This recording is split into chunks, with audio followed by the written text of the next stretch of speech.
Liverpool are already struggling, aren't they, as they drop more points this weekend. They could only manage a 3-3 draw against Brighton. They were 2-0 down, got back to 3-2, thought maybe they could kick on, but Trossard completed his hat-trick to see 3-3. Stevie, of course, this is the first time we've had you on the show to discuss Liverpool's woes. Where's it going wrong? I think it's pretty straightforward. When you score 3 goals at home and you only take a point, then it tells you where the problem is. And quite frankly, Liverpool were lucky to get a point. And somebody will argue and go, well, what do you mean? They were 3-2 up. Well, let me tell you, they should have been 4-0 down at half-time, the same as Man United. Because the chances that Brighton missed, I mean, they were comical. And so, yes, they come back, they come fighting back, it's 2 goals, they get 3-2 ahead. But in between all that, Brighton still had chances. And then, of course, they get the equaliser, deservedly so. And again, I think it tells you not only is the defence a problem, but the guy who's in charge of the defence is having a tough time right now. He can't make the right decision for trying. I mean, Virgil van Dijk's attempt at a clearance for the 3rd goal was actually quite embarrassing, the way he whiffed on it. And so when you're Colossus, shall we say, and the guy who has held everything together and who's been the real leader defensively is having a real tough time, then it just points straight at the defence. The defence is an absolute shamble. Again, everything's coming down the right-hand side, and then when it gets put in the box, there's nobody in a red jersey to either clear it or affect it or make a good decision. And the opposition, regardless of who they are, by the way, are getting chances. And right now, previously Alisson was making save after save, but right now he's not making as many saves. And so they're just leaking goals. Scandalous. As I said, you score 3 goals at home and you don't win the game. Wow. Stevie, in your absence, Frank Leboeuf upset a lot of people when saying that Trent Alexander is a good player, but he's a championship-level defender. Rio Ferdinand having a go at you, Frank, amongst many other people as well, just in general. He kind of supported your claim, didn't he, once again yesterday? So you're talking... Oh, yeah, okay. Frank, yeah. Sorry, Frank. Listen, we know he's not a fullback. He's not a defender.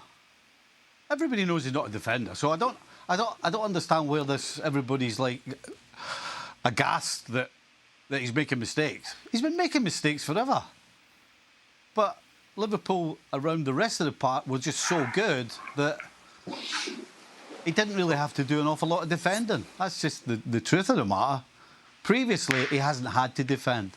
But because of the situation Liverpool are in now, as far as the teams they're picking, as far as the form, he's having to do way more defending than he's capable of, and so it sticks out. So, you know, in some ways it's not his fault. Klopp plays the way he does, and it doesn't look like he's changing it, and that means he's going to put Alexander-Arnold in a position where he's going to have to defend a lot.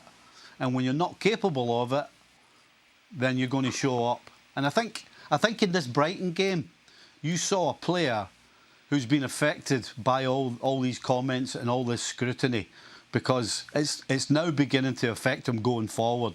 The amount of times he gave the ball away against Brighton was scary. His touch looked a little unsure, and that's just not like him.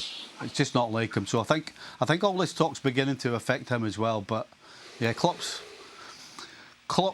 stubbornness to continue to play the way they do and put him in that spot, it's not going to change, because it's just not something he can do particularly well. It's your fault, Frank. Yes, it seems to be my fault. Trent Alexander-Arnold listened to me and now he doesn't play well. That's what it is. Now, the thing is that I want to make things clear about that, because it was in a French newspaper, and I want to thank the English media, who took only 1/2 of the sentence that I made to make sure that it was obviously very harsh and very hard on Trent Alexander-Arnold. I only said that I love the guy. The way he was playing offensively as a fullback is absolutely fantastic, and he's one of the best. But I said defensively, really, is championship level. And I said, I want to help him. I would love to tell him, you know, just look behind you, what's going on, and it's going to be better. That's what I said. He became only Trent Alexander-Arnold is just a Champions League level player. Never said that. Of course, out of context. But thank you to the English media. Now people are insulting me and saying that I'm racist. Well done, well done. But by the way, I really think that Trent Alexander-Arnold is a great player, and he will never improve defensively because he doesn't have the basics. And we didn't see that because, and we talked about Manchester United, middle of the park today. At the time where Trent was doing so great for Liverpool, he had people covering him, helping him. You know, Anderson at the time, you know, coming and covering him. That's something we don't see anymore. Van Dijk was at the top of the top, and we saw with his third goal that he wasn't there, and that's what it is.